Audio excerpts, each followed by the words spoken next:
for many years, the situation was the regulator couldn't visit the homes that it had received a complaint about. It couldn't even speak to the tenants living in those homes. But because of its power as a financial regulator, it could speak to the landlord. So you had a situation where they go to the landlord and say, we've received this complaint. The landlord would say, look, it's a bit of a mistake on our part, but it's not systemic failure. It's a one-off. We're really sorry.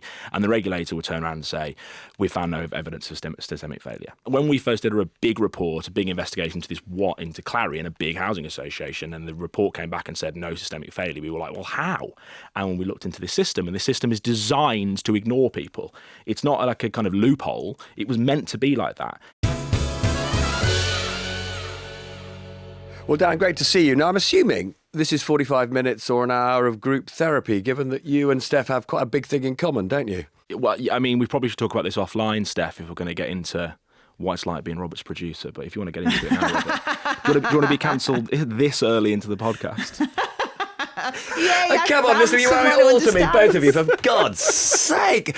I mean, for goodness sake. I don't know whether Robert used to ask you to do this, Steph, but when I first started working for Robert, when we were busy on News at 10, I would offer to go and get dinner for us in between edits. And the first time I worked with Robert, I said, I'm going to this sushi chain. And he said, oh, just get me the Omega thing. And I was like, okay. So I went there and I'm looking for this Omega thing. I can't see anything called Omega. And I'm ringing like other producers who've worked with him who don't know what he's talking about. So I just picked one up and gave it to him. And he said, perfect, thank you, that's the one. 2 or 3 weeks later, another producer, Rachel, calls me and says, Robert's asked me for this Omega thing, and apparently you know what it is. And I was like, I just guessed. It's the big one with all the sushi. I don't know. So oh, my God. Do you know what's really funny? I cannot believe you ever went and got him food. I never did any of that. I mean, he was lucky if I answered the phone to him. Difference between ITV that is and about BBC, right. That's why I moved to ITV. Yeah, exactly. Yeah, for a bit of respect. I like it. I know exactly what that Omega thing is, by the way. As soon as you said it, I was like, that's, yeah. Okay. That's, I still don't know. Anyway, lovely to see you, we'll discuss Dan. it offline. Okay, we'll continue the therapy in a bit. But the thing, actually, about obviously both of you is the incredible work you've done since you had the dubious pleasure of being my producer. And the thing that obviously I've been immensely impressed with is the revelatory work you've done over the last couple of years about the crisis in housing. We're here in part to talk about this great podcast series you've done on it, but you've been working on this for a long time now. Set the scene for us about why you got into the appalling state of British housing, particularly for those on the lowest incomes, and what the fundamental problem is. I've always felt that as a subject, housing is really underreported, given its significance and size in people's lives. And over the years, I've done quite a few stories on kind of sort of poverty and child poverty. And every time I did a story on kind of whether it's benefit system or poverty, housing would crop up, but it would never be the focus. And then during the COVID pandemic, not to insult you again, Robert, but I was working as a correspondent in Westminster, and I was frankly a little bit bored hanging around Westminster all the time and really wanted to get out. And I'd started seeing these Facebook Why is that groups. Insulting me? Well, we were colleagues at the time. It was me. It's my presence that was making you bored. Your company was not enough to keep me in Westminster. And I started looking on Facebook and seeing these groups on Facebook of social housing tenants who were posting these awful pictures and awful videos of their conditions, and they were essentially saying that their landlords were using COVID as an excuse not to do repairs.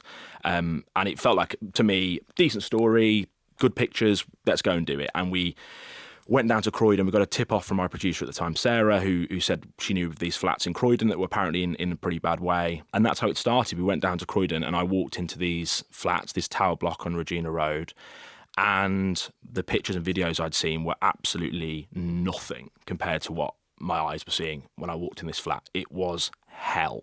You would not leave an animal in there. And there were families living in there. There were children living in there. And their lives were in danger. This was not just kind of bit of damp, bit of mould. This was squalid, dangerous housing in London in 2021. And these tenants had been complaining to their landlord and complaining to everyone about it. And nothing was being done. And they'd been left like this for months. How did the tenants react when you arrived there, when you were talking to them? Because the thing that I've been fascinated by from talking to lots of people in similar situations is how they kind of end up just giving up, don't they? And they kind of just, it just becomes their norm that they have to put up with this, which is even more shocking. Yeah, that is exactly right. And it's interesting you say that, because the tenants we spoke to had a slightly mixed reaction. The tenant who initially sort of reached out to a friend of my producer essentially was reaching out. She was a mum of two with two young boys and was so desperate to get out that she'd tried everything. She contacted her MP, the council, her school.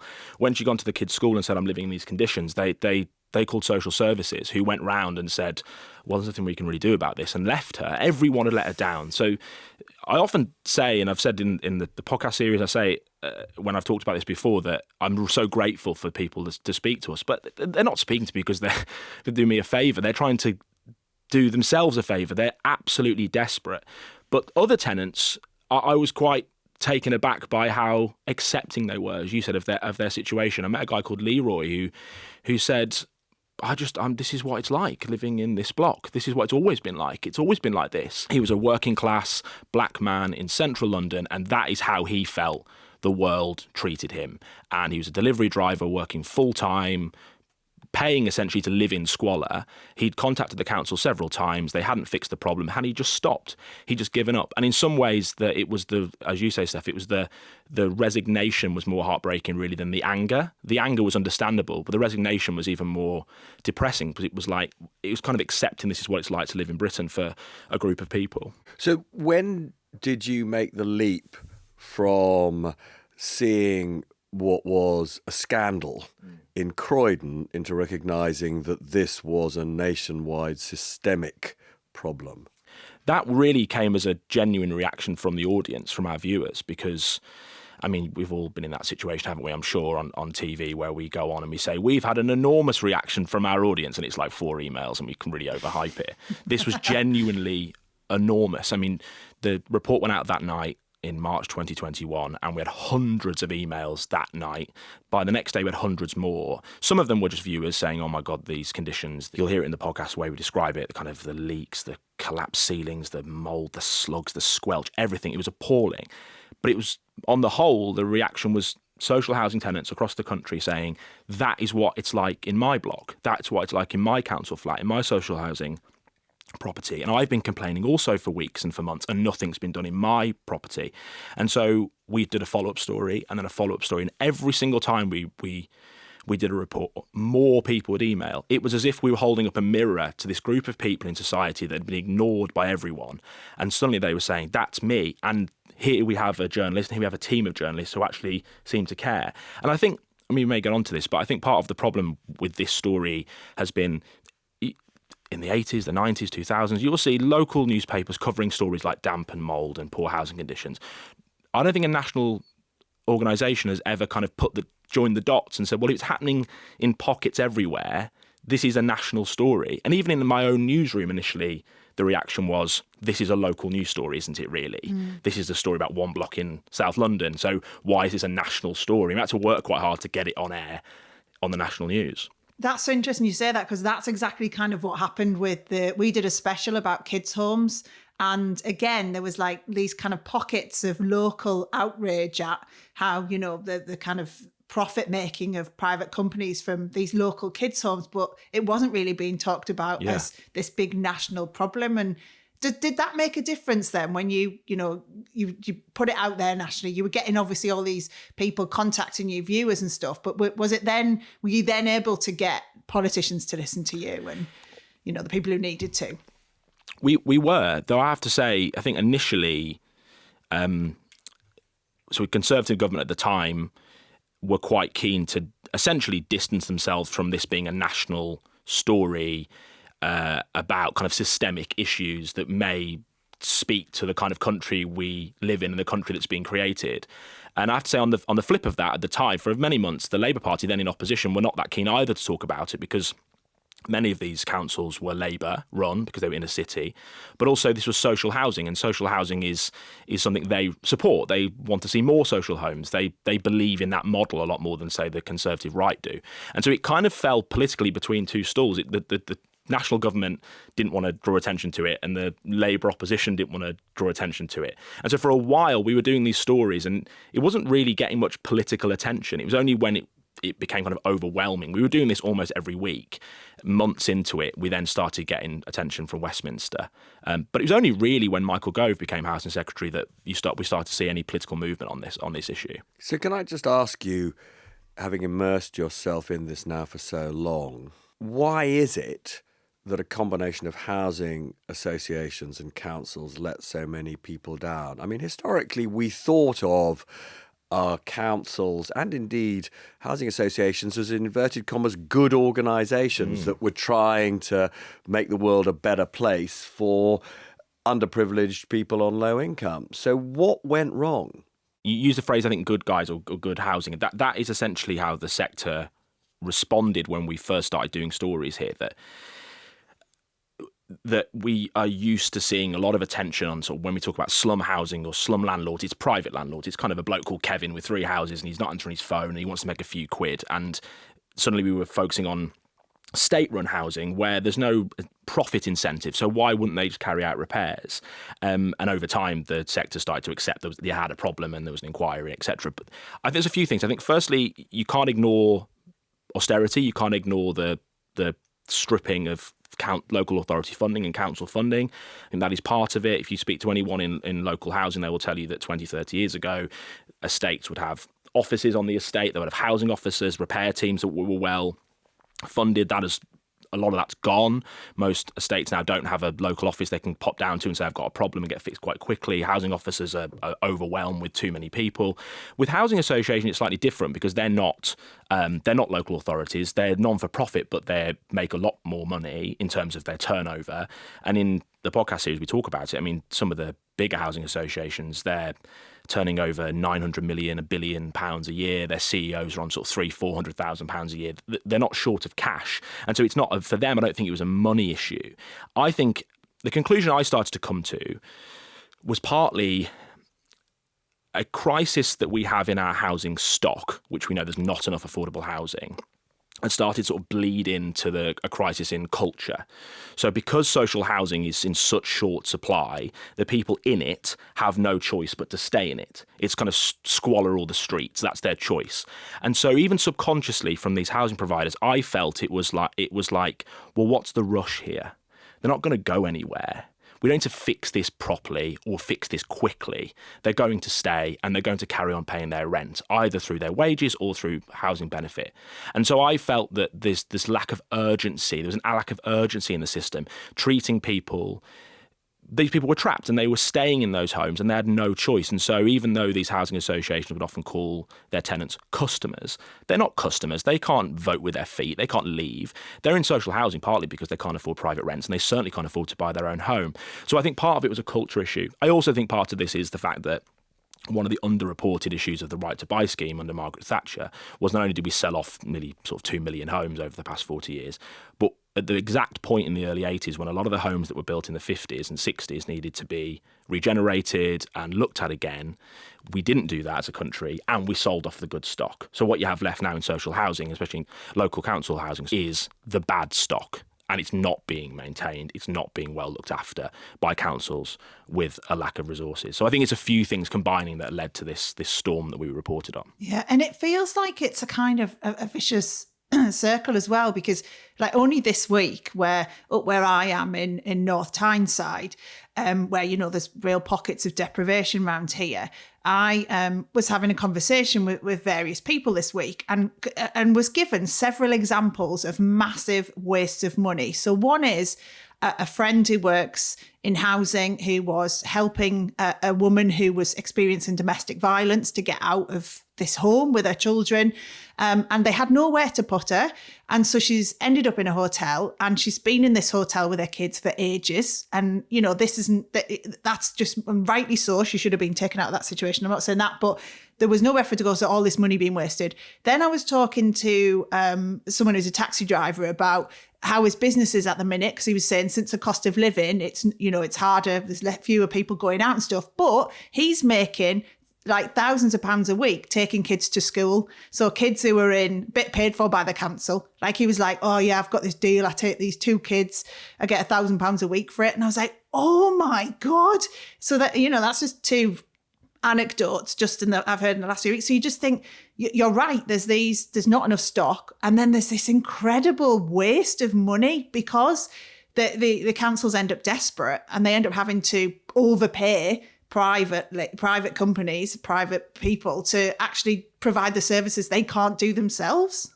I mean, this was the story that we told when we did our crisis in children's homes story, which is, councils massively overpaying for private providers because, the basic support to help families that are in trouble has been eroded by austerity over many years, and they end up having to pay for crisis support, and it's way more expensive. That's exactly what's happening in the housing sector. So we go into this in the series, and one of the episodes is dedicated to that exact issue you're talking about, Steph. We meet a woman, Michaela, with 3 kids. She was living in a really poor quality home, and she was placed in a local hotel, a travel lodge in Enfield, and she was in there for nearly 9 months. And she was at a 9-month-old baby who was growing up in a hotel room designed essentially for a kind of businessman's overnight stay. And she was raising 3 children in there in this tiny, tiny room. It's costing the council an absolute fortune. But when she went to the council to say, I need somewhere to live, there weren't enough homes so that she's put in a hotel. But what you also have is the situation, this is partly the treatment of people in this situation.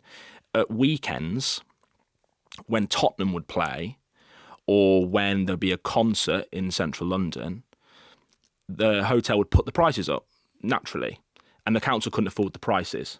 So you'd have this situation where, on occasion, the hotel, which was about half full of homeless families, would empty. The families would move to a cheap hotel even further away. The Tottenham fans or the Beyonce concert fans would move in a couple of days, and then they would move back in. And they would move around like that. They would go around because that's where the budget is. In terms of the cost, Eastbourne Council told us that last year that for every £1 in taxpayers' money they receive, they were spending 49 pence on temporary accommodation. It's a complete false economy. So when we talk about the state's retreat from house building and regulation, in terms of spend, we're still spending tens of billions of pounds on housing. We're just spending on housing benefit. We're just spending it topping up people's rents or paying it on temporary accommodation. So why would you spend £30 billion a year topping up people's rents? That's going to private landlords, it's going now to temporary accommodation providers like hotel companies, and not build houses. The problem you've got is you can't do that overnight. You can't just turn the tap off because it just plunges people into poverty. So getting that bill down takes time, and building houses takes time. I can't overstate how much of a mess we have got ourselves in as a country when it comes to housing. So I want to come back to this issue of the solution in terms of the housing stock. But one of the things I'm interested in is whether you have acquired thoughts, views about how we can give these powerless people more of a voice. And it's not just, the crisis in housing, but there are millions of people in this country on low income, sometimes with disabilities, who are basically expected to take what they're given, even when what they're given is completely inadequate. How do we empower those people? It's a really tough one because I think I've come to the conclusion, and I think we're talking in the week when Labour, the government, has announced more funding to tackle homelessness, and it's a decent sum of money, £1 billion. I just feel like any kind of announcement around this issue skirts around it's firefighting effectively. So the ultimate thing that needs to be done, and I'm sure we'll get onto it, is you need to build houses en masse, because that's the only real solution to this. In the short term, the one thing I found was, if you look, the Tory Lib Dem government comes in and starts to save money, and one of the things it did, it's kind of cut government departments, and one thing it did do is really strip back the role of the social housing regulator, to the point where the social housing regulator was only really able to look into the finances of housing associations to make sure they didn't go bankrupt. One of the things they did do is they took away the government took away the right of the regulator to visit people's homes or to speak to tenants directly. Why? Because it's cost money. Just remove the staff. So essentially, the regulator, it's incredible, and we talk the whole episode of the podcast is dedicated to this story. You have a situation where the regulator, when it receives a complaint about a housing association, this has since changed. The law has since changed since our reporting. For many years, the situation was the regulator couldn't visit the homes that it had received a complaint about. It couldn't even speak to the tenants living in those homes. But because of its power as a financial regulator, it could speak to the landlord. So you had a situation where they go to the landlord and say, "We've received this complaint." The landlord would say, "Look, it's a bit of a mistake on our part, but it's not systemic failure. It's a one-off. We're really sorry." And the regulator would turn around and say, "We found no evidence of systemic failure." And that when we first did a big report, a big investigation into Clarion, a big housing association, and the report came back and said no systemic failure, we were like, well, how? And when we looked into this system, and this system is designed to ignore people.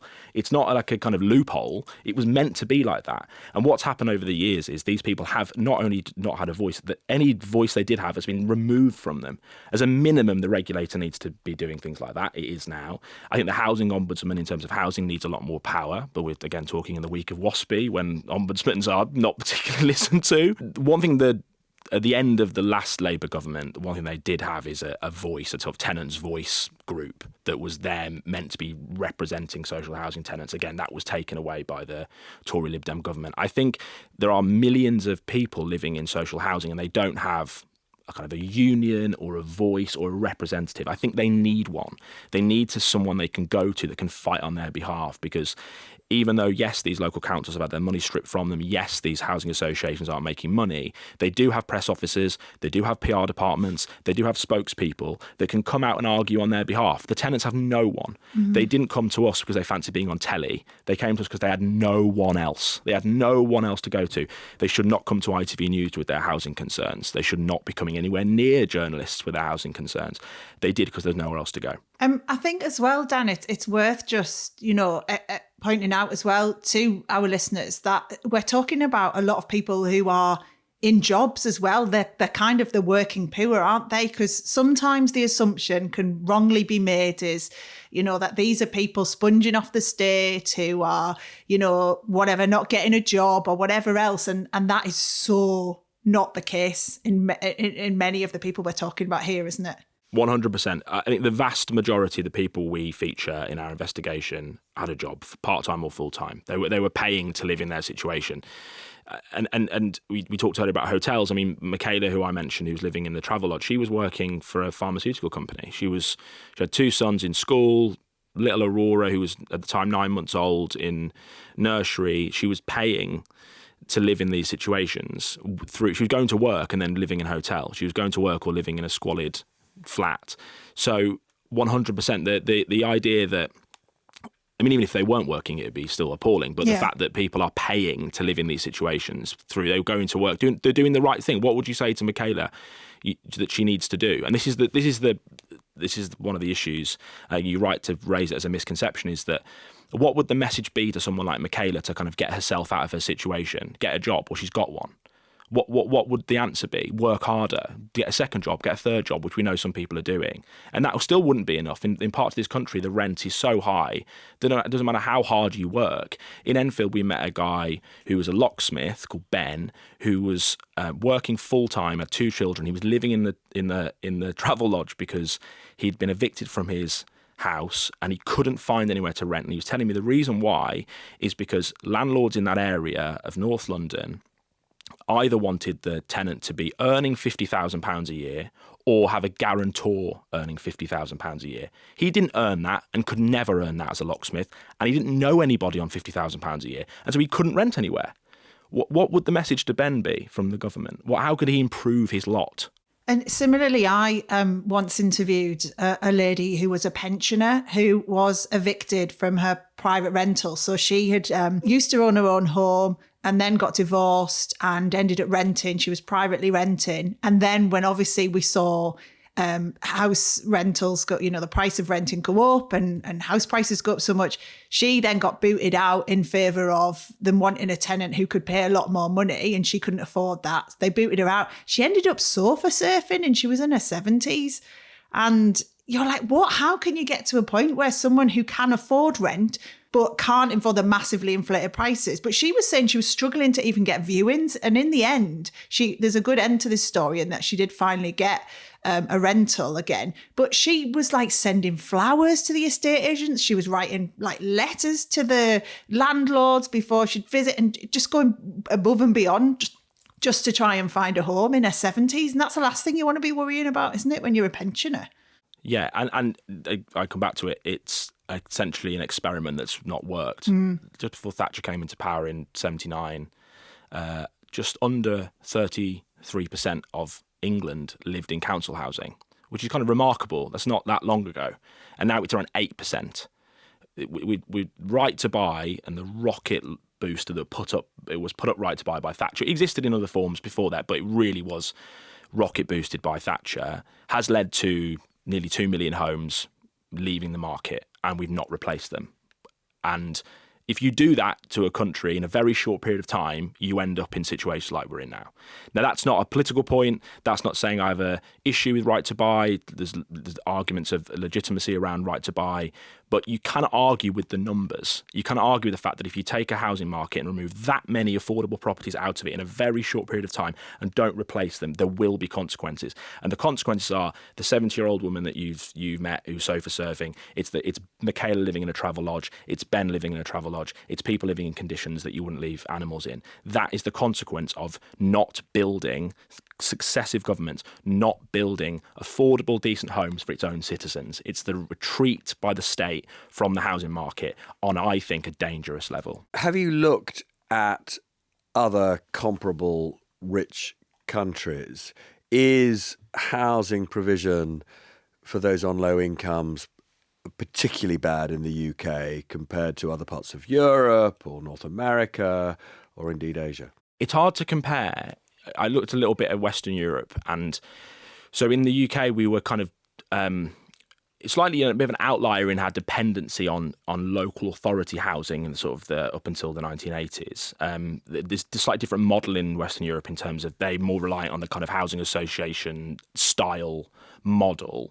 In the UK, we became very reliant on council housing up until the 80s, and partly why Thatcher came in and wanted to kind of get rid of that was seen as kind of a sort of socialist experiment. The other issue in the UK is that we have compared to, say, Germany in particular, we have very landlord-weighted rights over tenants. So in Germany, over time, if you rent a property, you build up certain rights, and over the longer you live in a property, the harder it is for a landlord to just turn up and get rid of you. In the UK, that has not been the case. I mean, the Labour government is talking about getting rid of Section 21, the no-fault eviction. But in the UK, again, through the reforms of Thatcher, you have a market that's very much geared to incentivising landlords, incentivising people to become landlords. So as far as tenants' rights are concerned, tenants have far fewer rights in the UK than, say, compared to Germany or France. But just in terms of slum conditions, are more people living in slums in the UK proportionately than in other rich countries? I haven't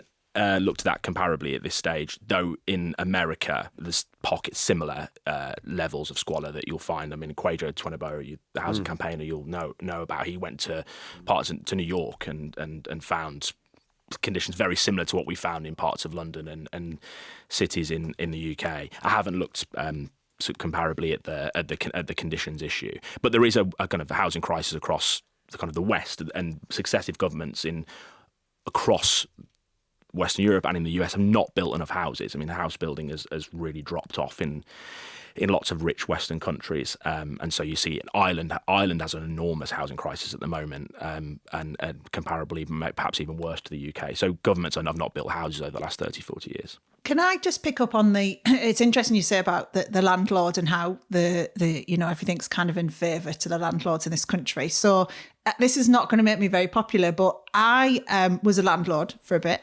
I bought a property. I've talked about me buying a property in Middlesbrough before, but couldn't get onto the property ladder when I was in my early 20s, so decided to buy a house where I'm from. I then couldn't work in Middlesbrough doing what I wanted to do, moved to London to work, and I couldn't sell the Middlesbrough property because it was pretty much negative equity at that point.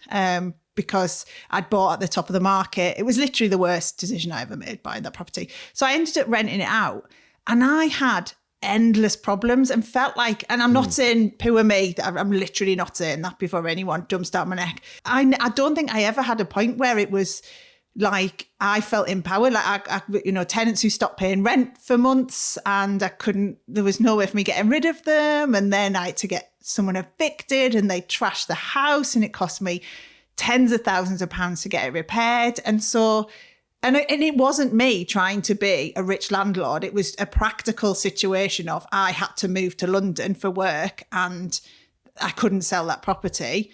And I did end up selling it last year, and I told everyone I sold it for the same price I bought it 20 years ago.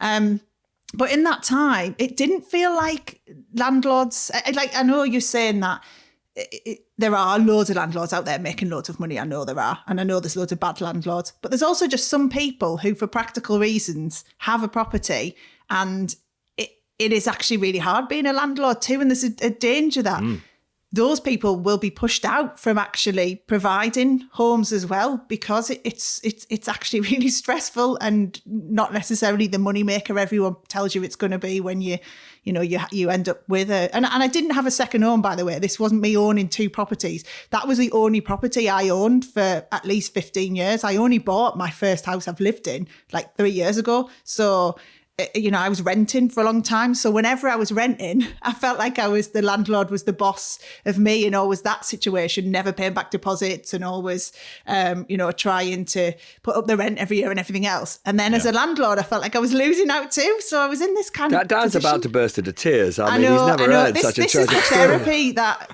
But I was counting the number of "I'm not a bad person" caveats. I know. Just so you know, I'm not a bad person. I really hope, and this is a slight problem with, and this is why a podcast is a great medium for this kind of storytelling and investigation, because I'm able to now say there is nothing wrong with being a landlord, and there is nothing wrong on the whole with landlords. Most landlords are good. I have members of my family are landlords. That you get good landlords and bad landlords. You get good tenants and bad tenants. No system, no legislation, no government will ever be able to eradicate bad people. Essentially, whatever you're describing is you're a good person who's trying to do a good thing and trying to get on in life, and you had a house and you basically became a bit of an albatross around your neck. What I would say is a couple of things. First, you can't kind of get rid of that problem, because you'll always get people who are trash properties. You'll always get landlords who try and pull a fast one. There is no doubt that right now, if you're a family who lived in a property and looked after it for a very long time, been a good tenant, unfortunately you sound like you didn't have many of them, but if you did have a good tenant, and then you rocked up one day and say, I want to sell the property, or you've trashed it and I want it back, as much of a pain that is to maybe get that tenant out, you will eventually get them out. Like the law is on your side. It might be a pain, but the law is on your side, and that should and always be the case. The problem that right now the system is, if you're a good tenant, you've looked after the property, done everything right, you've run a raise a family, and then the landlord comes along and says, right as they can now, here's 8 weeks, off you go. Two problems with that. One, it's just kind of inhumane if that landlord just wants to raise the rent. Money, Yeah, because that's just not great, is it? The problem is, though, that landlord, you're right, isn't responsible for the ultimate problem, which is that family would simply go and find somewhere else if they could afford it. The problem we've got now is the landlords, for whatever reason, their mortgage is going up, they want to sell the property, they want to move a family member in, all legitimate reasons. They are trying to evict tenants, and tenants are saying, I have absolutely nowhere to move to. The rent's gone up by £300-400 in the last few years. I can't find anywhere. They go to their local authority, and the local authority says, we've got no homes for you.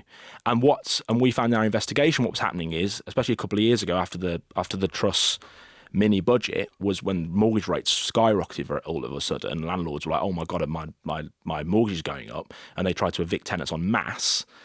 What you then had was families going to the local authority saying, I need somewhere to live. And the local authority was so overwhelmed by the number of families coming, they were saying, don't leave the property. Go to court, fight it in court. pointless. They're going to lose. Section 21 is completely legitimate. You can kick someone out in 8 weeks, no problem. They were going to lose. And then the courts became backlogged with Section 21 cases. The irony then was the only thing keeping families becoming homeless was the number of families trying to be made homeless because of the backlogs in the courts. And then what councils were saying is, don't come back to us until the bailiffs have come round and you are literally on the streets. So I was with families where their bags were packed, the bailiff would knock on the door at 10 o'clock, and only then would they ring the council, and only then would the council say, OK, I can put you in a property. So what we've done in this country over the last 30, 40 years is we've become too reliant on private citizens to house low-income families. Yeah. And then landlords feel like they're being targeted by journalists and maybe investigations like we've done and say, well, we're not bad people here. We're just trying to make a bit of money on the side, or we're trying to, that's my income, or that's a property I've always owned and I've always looked after. The reality is this problem won't be solved by over-regulating and punishing private landlords. Ultimately, the problem will be solved by building houses, which we're just not doing. Which I want to now get on to. So we've got a government that is committed to building 1.5 million new houses before the next general election, which on a per-year basis is more houses than has been built in this country since 1977. Correct. We don't yet, I think, correct me if I'm wrong, but I don't think we yet know how much of that will be social housing, how much of that will be council housing. We don't know the answer. We don't know that yet. I've tried to find out several times. So I suppose the question for you is, if the vast majority, and that we think is the case, the vast majority of this we're pretty sure is going to be private construction, private sales, right? That's what we think. Yeah, right? Well, at the moment, that's the only way they can do it. Really. So will that help? The only way you solve the problem for the kind of people we've been reporting on is building affordable housing. Yeah. And and just to be clear, given the economics, price of land in the UK, how expensive it is, frankly, to build, frankly, we've got a shortage of skills. For the kind of people we're talking about, can the private sector provide what you would regard as affordable housing? I mean, history would say no, to put it bluntly. It hasn't done for the last 40 years. And why would it? Why would a housing developer out to make money? Perfectly fine, by the way, Steph. Out to make money. Out to make money. Oh, no, I'm going to get battered again. No. But I'm kidding. Why would a private housing developer, why would a house builder be sort of philanthropic and say, I'm going to make 40% of the housing I'm building in this economy with the cost of building housing? Why would they make it of the most affordable type? Why would they do that? They have to be either incentivized to do that, or the government has to do it. They're the only two ways you do it. You either incentivize these developers to make sure they're building affordable homes, make it in their interest. I haven't seen any example of that happening. So that requires big subsidies, basically. Yeah. And I haven't seen many examples of that. And I still feel that even though there's been a lot of talk about social housing by this government, it's not been backed up at the moment with cash, which is what this is going to take. And they still have quite a big, I think, with one eye on winning the next election and sort of former Tory voters, still, I think, talking a lot about home ownership as the kind of still the model they really want to go for. Social housing is still being seen in the kind of with the aim of ultimately owning your own home. Perfectly fine, by the way, nothing wrong with that. But right now, the crisis needs affordable homes to rent. That is the problem. They're the kind of homes that need to be built for the families that are the 1.3 million households who are currently on a social housing waiting list need a house to rent. They don't need a house to buy. They're not going to afford to buy a home. And so right now, with 1.3 million on a waiting list, right? I mean, you would basically in order to really deal with both the backlog and the people who are still living in completely appalling conditions, and then there'll be others living on the streets who aren't even on a waiting list, right? I mean, basically every home that the government has promised would have to be, essentially affordable rented. And we think just a tiny fraction of it's going to be. So this crisis is not going away anytime soon. No, and it isn't. And if you look at the current numbers, to put into context, I think the reason why the government won't tell us at what portion of the 1.5 million homes will be affordable, and the most affordable type is social homes for social rent. That's the sort of cheapest housing, as in terms of the cheapest rent housing you can build. It's because the numbers will be tiny. It'll be kind of pathetically small. Take last year, for instance.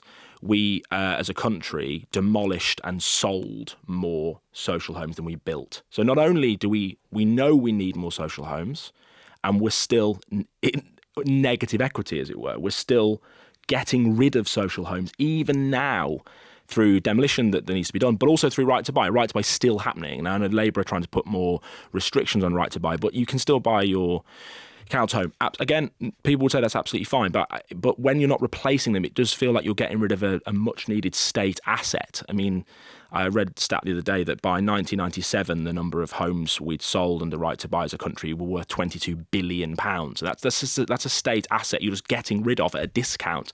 And someone in the podcast I spoke to said, just remove the word housing and just frame it as this. Why would you take a state asset that's incredibly valuable and sell it off at a huge discount and not replace it? Why would you do that? It doesn't make any sense. And we're still doing it now. So I think the reason why Labour government isn't saying how many is because I think it will be very, very, very modest. And I don't right now see any concrete example of genuine ambition to take essentially the public purse and commit it to building affordable homes en masse. And even if tomorrow it was announced there's however many billions to build these homes, if all these private companies were able to say, we'll take on the contracts, if all the planning reforms changed, as Robert touched on, there are not enough builders. There just aren't. You know, the places where these builders train is often in further education colleges, where the funding has been woeful for however many, at least a decade now. So the courses have had to close because they can't afford to put them on. There aren't the people there to build all these homes, even if tomorrow everything was given the green light and the money was there and the planning changed. And that's the thing that blows my mind. That's partly why they can't tell you, because they just don't know how long this is going to take, because the years of preparation we should be doing, skilling the right people, has not happened. Yeah. What I would say, the caveat to that, I mean, I don't really, kind of hope isn't really my currency, as you can tell so far. But what I would say is that the two occasions in this country's sort of recent history where we've built the kind of homes that need to be built now en masse were after world wars, when the economy was on its knees and the country had been decimated. And so after World War One, Home Fit for Heroes, I mean, there's arguments over whether we built enough, but we built a lot more than we'd ever built before until that point. And then again, after the Second World War, in the 50s, 60s and 70s, you mentioned, Robert, 1977, we were still building over 150,000 council homes in a year. So yes, that's true, but all the arguments that are being made now about how impossible this is to do applied in 1945 and applied in 1918. A skill shortage, a population incapable of building this level, a lack of building materials, a lack of money. Mm-hmm. The state can move when it wants to move on certain issues. We've seen that in the last few years. For me, yes, it's tricky. Yes, it's hard, but there's not many things I think right now in society that are more urgent than the need to house people in decent properties. Yeah. And what is the point in having power? What is the point in being in government if you're not committed to helping people like that? And yeah, time will tell, I think, is the phrase the cliche journalism we use. Maybe on that Keir Starmer, are you listening point, I mean, is this a good moment to wrap up, Steph? Yes, I think it is. Dan, I mean, it's, great to hear about everything you've learned on this, because, I think it will be lots of new stuff for our listeners as well, in terms of what it really is like out there. Because as you say, it doesn't necessarily, apart from the likes of you, get the coverage it needs. The Trapped, your podcast, is available, I think, on all podcast platforms. It's a fantastic listen. Just very briefly before I say goodbye, the other thing you and I have a shared interest in is end of life care. So come back and talk to us about that. Yes, we should. Perhaps in the new year at some That point. is quite a punchy end of life care. Do you want to give us like a positive like Christmas note or anything, Dan? Are you doing anything nice for Christmas? You said Dark rooms, end of life care, and the housing crisis for me. It's my usual Christmas. And yesterday on News at 10, I pointed out the government was planning to drown all kittens and puppies, and you sent me a picture of a very sad. I was watching News at 10 last night, and Robert ended his live by saying, well, what are the government going to announce next? We're going to drown all kittens and puppies? And genuinely, my dog at that moment looked at me, Max, and was like, is he being serious? He takes your word as gospel, Robert, as we all do. Well, there you go. Does. It's that Somebody optimism we enjoy every week on this podcast. Right. Thanks very much, guys. That's it from us on The Rest Is Money. Bye-bye. All the best. Bye-bye. Bye-bye.